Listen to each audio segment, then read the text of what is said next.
नमस्कार, आप देख रहे हैं न्यूज नेशन। मैं हूं अनुराग दीक्षित। एक बड़ा सवाल, स्कूल जरूरी या जान? दरअसल में हरियाणा और उत्तराखंड में कई छात्रों और टीचर्स को कोरोना पॉजिटिव पाया गया, जिसके बाद पूरे इलाके में हड़कंप मचा हुआ है। सीनियर बच्चों के स्कूल खोले गए, लेकिन स्कूलों पर कोरोना का कहर अब लगातार देखा जा रहा है। स्टूडेंट और बच्चों को और साथ ही साथ टीचर्स में कोरोना के बढ़ते मामलों के बाद स्कूल खोलने के खिलाफ आवाज उठने लगी है।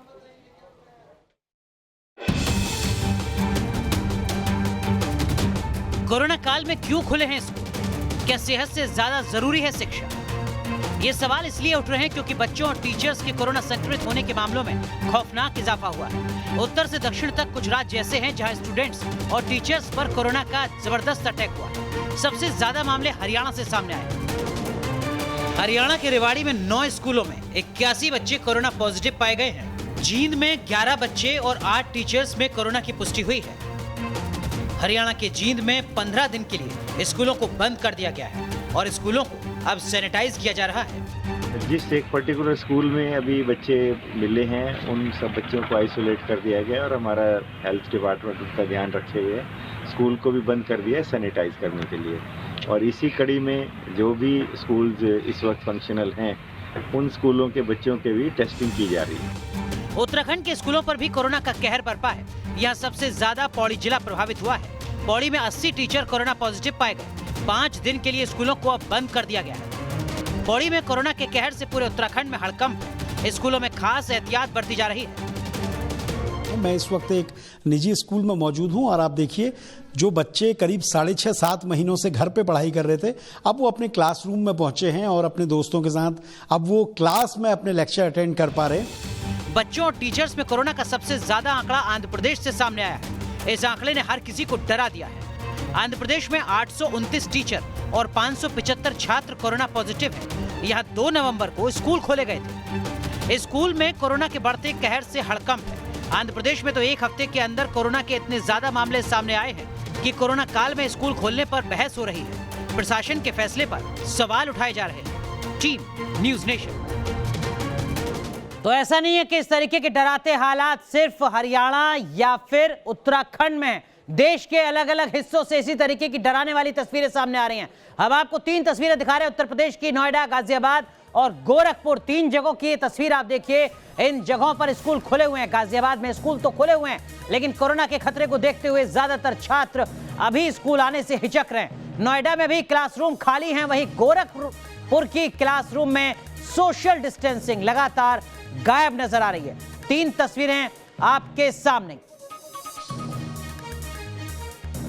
तो लगातार इसी तरीके के हालात नजर आ रहे हैं देश के अलग अलग हिस्सों में। 3 खास मेहमान हमारे साथ जुड़ चुके हैं। डॉक्टर रवि मलिक साहब हमारे साथ जुड़ रहे हैं, आप अध्यक्ष रह चुके हैं IMA के। हमारे साथ doctor Swati Maheshwari, senior physician जुड़ रही हैं, जिनके साथ लगातार न्यूज नेशन ने आपको समझाने की कोशिश की थी कि सोशल डिस्टेंसिंग का किस तरीके से पालन करना है। हमारे साथ प्रोफेसर ओंकार सिंह साहब जुड़ रहे हैं, आप कुलपति रहे हैं गोरखपुर विश्वविद्यालय के। आप तीनों का बहुत बहुत स्वागत है। लेकिन सबसे पहले आपको बता दें, नोएडा के स्कूलों में कोरोना से निपटने के क्या इंतजाम किए गए हैं, ज्यादा जानकारी दे रहे हैं हमारे सहयोगी राहुल डबास।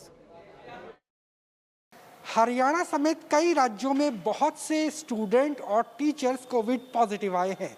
हम इस वक्त गौतम बुद्ध नगर के एक स्कूल में मौजूद है, जहां पर तमाम प्रोटोकॉल का कम से कम पालन करता हुए नज़र आ रहे हैं।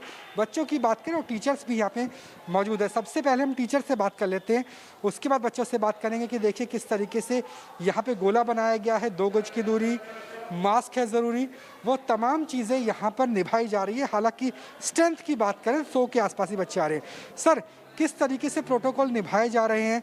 और यहाँ पर तो ठीक है, लेकिन अंदर क्लासरूम में बच्चे शरारती भी होते हैं, कैसे कोशिश करें? क्लासरूम में भी हम एक छोड़ करके एक बेंच पे बैठा रहे हैं बच्चों को, पूरा डिस्टेंस मेंटेन कर रहे हैं। सैनिटाइजर बच्चे साथ लेकर आ रहे हैं और हम प्रोवाइड भी कर रहे हैं साथ में। बच्चे सैनिटाइजर यूज़ करते हुए शुरू करते हुए हमें नज़र आ रहे हैं।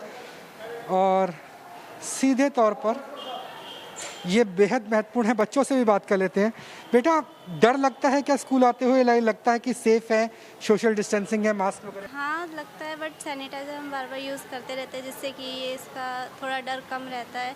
डिस्टेंसिंग बनाए रखते हैं। टीचर भी आते हैं तो बार बार डिस्टेंसिंग की बोलते रहते हैं।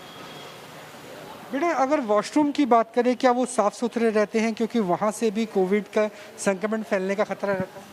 हाँ, मैंने साफ़ सुथरा ही रहना चाहिए, वॉशरूम गंदा नहीं होना चाहिए, इससे हमारे कीटाणु हो सकते हैं। बिल्कुल, बच्चों को आप देखिए कि किस तरीके से जो प्रोटोकॉल होना चाहिए, लाइन में लगे हुए बच्चे हैं। यहाँ पर पहले थर्मल स्क्रीनिंग हुई, उसके बाद सैनिटाइज़र का इस्तेमाल किया जा रहा है और लगातार बच्चे इसी तरीके से आ रहे हैं। सबसे पहले थर्मल स्क्रीनिंग, उसके बाद सैनिटाइज़र और उसके बाद ही अंदर जाने की परमिशन दी जाती है। तो नोएडा की तस्वीर हमने आपको दिखाई। अब जरा गाजियाबाद का जिक्र करते हैं। गाजियाबाद में स्कूल तो खुले हुए हैं, लेकिन कोरोना का खौफ लगातार नजर आ रहा है। यही वजह है कि पेरेंट्स बच्चों को अपने स्कूल भेजने से डर रहे हैं। हमारे सहयोगी हिमांशु शर्मा की ये रिपोर्ट देखिए। में हम एक प्राइवेट स्कूल के अंदर मौजूद हैं और ये क्लासरूम है जहां पर हर साल बच्चे बेंचेस पर बैठकर पढ़ा करते थे, लेकिन कोविड-19 संक्रमण ने तस्वीरें बिल्कुल बदल दी हैं। तमाम एसओपी नॉर्म्स को फॉलो किया जा रहा है। गवर्नमेंट ने भी स्कूल को ओपन करने के दिशा निर्देश जारी कर दिए हैं। बावजूद उसके जो पेरेंट्स हैं वो बच्चों को स्कूल भेजने से डर रहे हैं, कहीं उनका बच्चा कोविड-19 के संक्रमण की ग्रस्त में ना आ जाए। हालांकि स्कूल प्रशासन की तरफ से तमाम नॉर्म्स को फॉलो किया जा रहा है। आप तस्वीरें देखेंगे तो बेंच पर क्रॉस का निशान आपको दिखाई दे रहा होगा। ये इसलिए कि एक बेंच पर सिर्फ एक ही बच्चा बैठकर पढ़ाई कर सकेगा। इस स्कूल की अगर हम बात करें तो स्कूल के अंदर 9 to 12 तकरीबन 900 स्टूडेंट हैं, लेकिन महज 10 से 12 बच्चे ही स्कूल के अंदर आ रहे हैं। ऑफलाइन ऑनलाइन क्लासेस स्कूल की तरफ से लगातार दी जा रही हैं, लेकिन कोविड-19 का जो डर है बच्चों के पेरेंट्स और बच्चों में इस कदर है कि बच्चे स्कूल आने के लिए तैयार ही नहीं हैं। रिपोर्ट के साथ हिमांशु शर्मा, न्यूज़ नेशन, गाजियाबाद। तो तीनों खास मेहमान हमारे साथ जुड़े हुए हैं, लेकिन पहला सवाल डॉक्टर स्वाति माहेश्वरी आपसे। ये बड़ा सवाल हर किसी के जहन में है, स्कूल जरूरी है इस वक्त या बच्चों की और टीचर्स की जान? बिल्कुल ठीक कह रहे हैं आप। और ये एक ऐसा वक्त है जब इस चीज के ऊपर हमें एक डिसीजन लेना बहुत जरूरी है। हमने स्कूल्स खोल दिए, लेकिन बहुत सारे अहम सवाल हैं जिनकी तरफ शायद देखा नहीं गया है। पहली बात, कितने स्कूल सक्षम हैं जो गाइडलाइंस गवर्नमेंट के द्वारा इशूड हैं उनको फॉलो करने के लिए? क्योंकि बात केवल मास्क और सैनिटाइजर की नहीं है। क्या टॉयलेट्स क्लीन है स्कूल्स के? क्या स्कूल का वेंटिलेशन अच्छा है? क्या क्लासेस में जो सोशल डिस्टेंसिंग की बात हो रही है वही केवल इंपॉर्टेंट नहीं है, वेंटिलेशन भी बहुत जरूरी है। क्या कितने स्कूल्स ऐसे हैं जिनमें इन चीजों को फॉलो किया जा रहा है? बच्चे बैठ के खाना खाते हैं तो जहां वो बैठ के खाना खा रहे हैं क्या वहां इस बात का ध्यान रखा जा रहा है? क्योंकि उस वक्त मास्क नीचे उतारा जाता है। और देखिए, हम और आप भी दिन भर मास्क पहनने से थक जाते हैं, परेशान हो जाते हैं, दम घुटने लगता है। हम बच्चों से एक्सपेक्ट कर रहे हैं कि वो सारा दिन मास्क पहने, ये भी अपने आप में एक बहुत बड़ा सवाल है। और ना केवल स्कूल, आने जाने का जो रास्ता है बच्चों का, वो किस तरह से आ रहे हैं जा रहे हैं, वहां पे भी खतरा है बच्चों को कोरोना संक्रमण होने का। तो इन बातों की तरफ खतरा कहीं ज्यादा बड़ा है। लेकिन प्रोफेसर ओंकार सिंह जी, ये बात राज्य सरकार, संबंधित स्कूल प्रशासन, प्रबंधन, जो भी संबंधित एजेंसियां हैं, वो इस बात को समझने के लिए तैयार क्यों नहीं है? देश के कई बड़े इंस्टीट्यूट हायर एजुकेशन के वो ये मानकर चल रहे हैं कि इस पूरे एकेडमिक सेशन में पढ़ाई नहीं होनी है क्लासों में, लेकिन 9वीं, 10वीं, 11वीं, 12वीं के बच्चों को स्कूल बुलाया जा रहा है।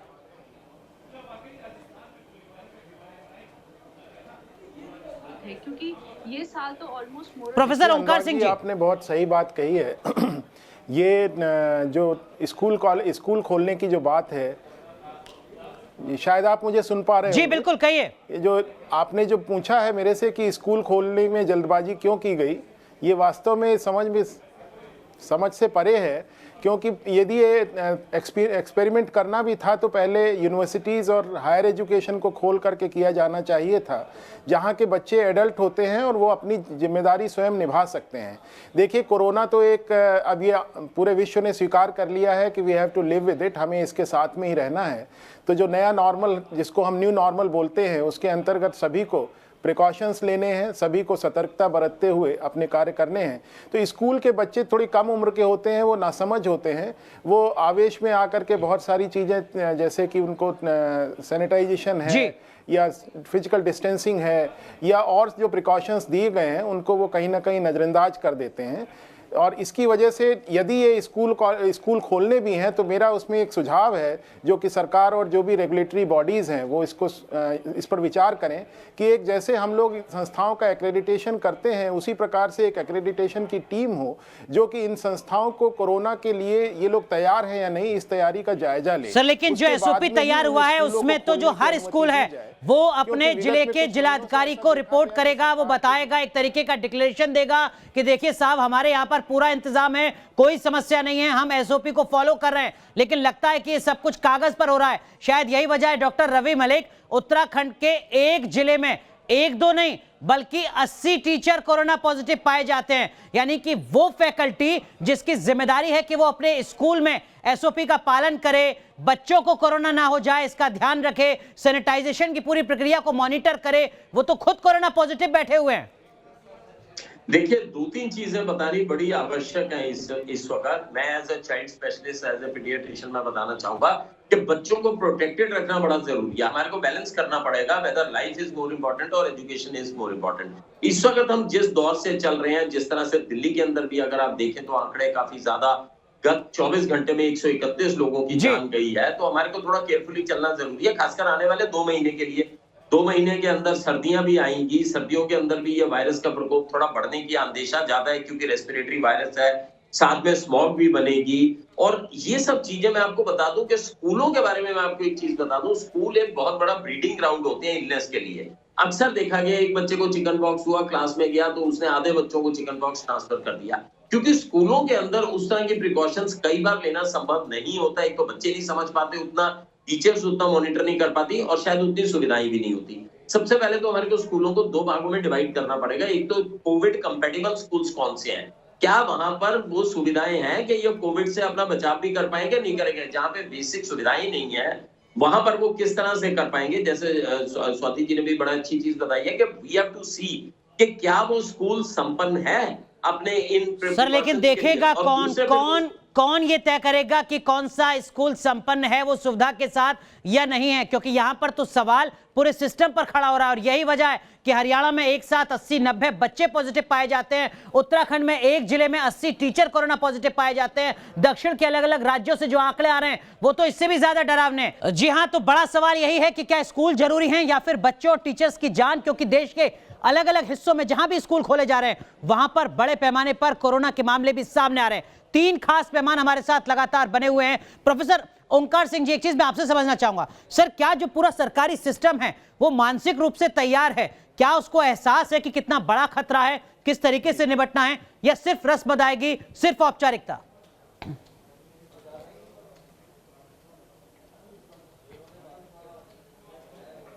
देखिए, आपने जो शब्दों का इस्तेमाल किया है वो रस्म अदायगी ही उपयुक्त शब्द है, क्योंकि काफ़ी समय से यदि आप बाज़ार में निकल करके देखें या और भी जो गतिविधियां होती हैं, कहीं भी आपको कोरोना के प्रति कोई संवेदनशीलता नज़र नहीं आएगी। आप सड़क पर निकलेंगे, सरकार तरह तरह के कानून बना करके मास्क लगाने पर पेनाल्टी भी लगाने का काम कर रही है, लेकिन उसके बावजूद आप लोगों में ये पाएंगे कि इस प्रकार की कोई संवेदनशीलता नहीं है। तो छोटे बच्चों जिनको कि हम स्कूलों को कोरोना के लिए तैयार होने की बात कहते हैं या उनसे उम्मीद करते हैं, उनका एक स्टैंडर्ड ऑपरेटिंग प्रोसीजर सरकार ने दे दिया, लेकिन उस स्टैंडर्ड ऑपरेटिंग प्रोसीजर का क्रियान्वयन कौन कराएगा, ये बहुत बड़ा विषय है। क्योंकि आप किसी भी शैक्षणिक संस्था में चले जाएं, सिर्फ एक सैनिटाइजेशन की एक यूनिट रखी हुई मिलेगी दरवाजे पे, उसके अलावा अंदर कोई भी तैयारी नहीं है। बिल्कुल, सिर्फ औपचारिकता, सिर्फ रस्म अदायगी। और ये सब कुछ अगर हो रहा है किसी भी शैक्षणिक संस्थान में तो यकीनन वो डराने वाला है, क्योंकि सवाल यहां पर नौनिहालों की जिंदगी से जुड़ा हुआ है। डॉक्टर स्वाति, अब तक अगर किसी भी शैक्षणिक संस्थान के व्यक्ति को, प्रबंधन समिति को नहीं पता है कि उन्हें करना क्या है, बहुत संक्षेप में अगर आप बता सकें किन किन बातों का, बुनियादी बातों का ध्यान रखना है कोरोना से बचाने के लिए नौनिहालों को? देखिए, बिल्कुल सही कहा आपने। और सबसे पहले तो जरूरी यही है कि जिस तरह से मार्केट्स हॉटस्पॉट बन रहे हैं, सुपर स्प्रेडर्स बन रहे हैं, कहीं हमारे स्कूल्स भी जो सुपर स्प्रेडर्स और हॉटस्पॉट्स ना बन जाएं, इसके लिए मास्क लगाना, जैसे कि हम बार बार बोल ही रहे हैं, जरूरी है। सोशल डिस्टेंसिंग का ध्यान रखना जरूरी है। वहीं टॉयलेट्स की सफाई बहुत जरूरी है, टॉयलेट्स में वेंटिलेशन बहुत जरूरी है, क्लासरूम में वेंटिलेशन बहुत जरूरी है। जो वहाँ के सर्फेसेज हैं, डोर नॉब्स हैं, जैसे दरवाजों के डोर नॉब्स हैं, क्लासरूम में बेंचेस हैं, चेयर्स हैं, डेस्क हैं, जहां जहां भी बच्चों के और सबके लोगों के हाथ लगने के चांसेस ज्यादा होते हैं, उन सबका समय समय पर सैनिटाइजेशन होना बहुत जरूरी है। और खास तौर से बच्चे जहां बैठ करके खाना खाते हैं वहां, क्योंकि आप मास्क भी नीचे उतार लेते हैं और आप बच्चों में टेंडेंसी भी होती है एक दूसरे के साथ शेयर करने की खाने, तो कहीं ना कहीं इसको भी बहुत ज्यादा निगरानी में रखने की डॉक्टर रवि मलिक, ये वो नसीहत हैं जिनका जिला प्रशासन को, स्कूल की प्रबंधन समिति को पालन करना चाहिए, तभी इस तरीके के हालात सुधर सकते हैं। लेकिन जो बच्चे स्कूल जाने के लिए मजबूर हैं, कक्षा 9 से लेकर 12वीं तक, जिनको पता है कि उन्हें क्या करना है क्या नहीं, क्या कुछ सलाह उनके लिए? देखिए, सबसे बड़ी सलाह तो बच्चों, देखो बच्चों बड़ी जल्दी हेल्थ एजुकेशन को पकड़ते हैं। बच्चों को तो हमारे को एजुकेट करना ही चाहिए 3 पॉइंट्स के ऊपर। सोशल डिस्टेंसिंग क्या होती है, उसका पालन करना क्या जरूरी है, मास्क ना केवल पहनना जरूरी है, लेकिन किस तरह से मास्क को पहनना है, किस तरह से उतारना है, ये बड़ी इंपॉर्टेंट विधि है।